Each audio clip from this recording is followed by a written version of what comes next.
എല്ലാവർക്കും പുതിയൊരു വീഡിയോയിലേക്ക് സ്വാഗതം. +2 ഓണം എക്സാമിൻ്റെ ഭാഗമായിട്ട് ഹ്യൂമാനിറ്റീസ് കൊമേഴ്സ് കുട്ടികൾക്കുള്ള എക്കണോമിക്സ് എക്സാമിന് നിങ്ങൾ ഉറപ്പായിട്ടും പഠിച്ചു വെക്കേണ്ട, അത് മൈക്രോ എക്കണോമിക്സിൽ നിന്നും പഠിച്ചു വെക്കേണ്ട ഇമ്പോർട്ടൻ്റ് ആയിട്ടുള്ള ആദ്യത്തെ 3 ചാപ്റ്റേഴ്സിൽ നിന്നുള്ള ടോപ്പിക്സാണ് പറയുന്നത്. ഈ ടോപ്പിക്സ് പഠിച്ചു വെച്ചാൽ നിങ്ങൾക്ക് നല്ല മാർക്ക് വാങ്ങിക്കാൻ പറ്റും. അപ്പോൾ മൈക്രോ എക്കണോമിക്സ് ആണ് നമുക്ക് ഓണം എക്സാമിനുള്ളത്. മാക്രോ എക്കണോമിക്സ് ചില സ്കൂളുകളിൽ ഉണ്ടാവും, എന്നാലും ഭൂരിഭാഗവും മൈക്രോ എക്കണോമിക്സ് തന്നെയാണ്.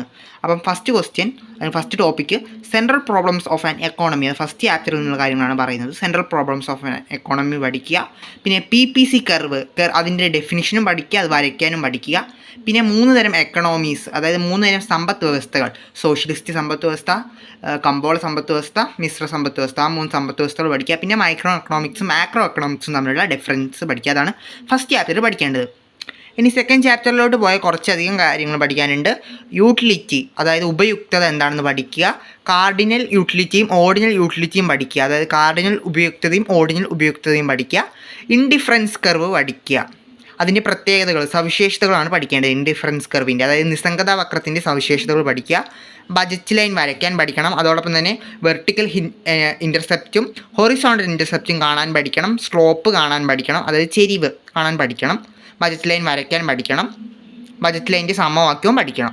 പിന്നെ പഠിക്കേണ്ട അടുത്തൊരു ടോപ്പിക്കാണ് കൺസ്യൂമേഴ്സ് ഇക്വിലിബ്രിയം, അതായത് ഉപഭോക്താവിൻ്റെ സന്തുലിത അവസ്ഥ പഠിച്ചു വെക്കുക. ലോ ഓഫ് ഡിമാൻഡ്, ചോദന നിയമം പഠിക്കുക. ഡിറ്റർമിനൻസ് ഓഫ് ഡിമാൻഡ്, അതായത് ചോദനത്തെ നിർണ്ണയിക്കുന്ന ഘടകങ്ങൾ പഠിക്കുക. മാർക്കറ്റ് ഡിമാൻഡ്, കമ്പോള ചോദനം പഠിക്കുക.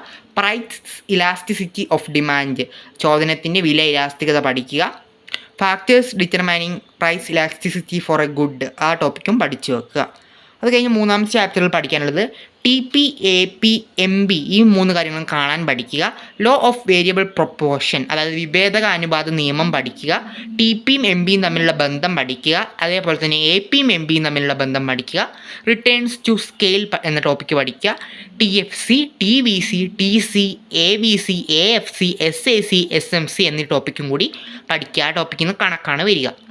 അപ്പോൾ ഇത്രയും കാര്യങ്ങളാണ് നമ്മുടെ +2 ഓണം എക്സാം മൈക്രോ എക്കണോമിക്സിൽ നിന്ന് പഠിക്കാനുള്ളത്. നിങ്ങൾക്ക് എന്തെങ്കിലും സംശയം ഉണ്ടെങ്കിൽ ചോദിക്കുക ഇതുമായി ബന്ധപ്പെട്ട്. അപ്പോൾ അടുത്ത ടോപ്പിക്കുമായിട്ട് അടുത്ത വീഡിയോയുമായിട്ട് കാണാം.